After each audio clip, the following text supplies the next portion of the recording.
Now it's time to have a look at adding attachments using the drag and drop technique.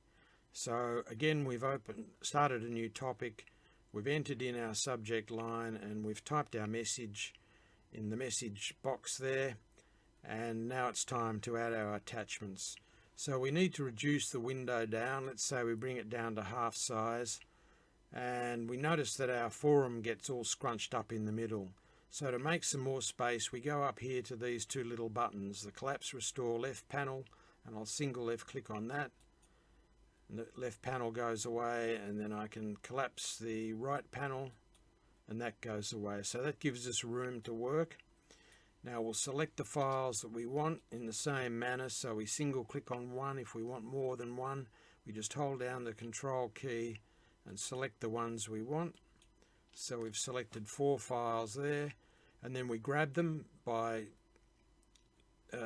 click and hold with the left button. So we click down and hold, and we drag it across and we drop it on this attachment bar, and you can see those dotted lines. They're essential for a successful attachment to work.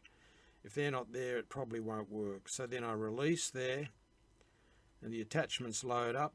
While they're loading up, we'll go back to full screen, and now the forum's full width, and I can bring back the side panels by restoring the left and restoring the right.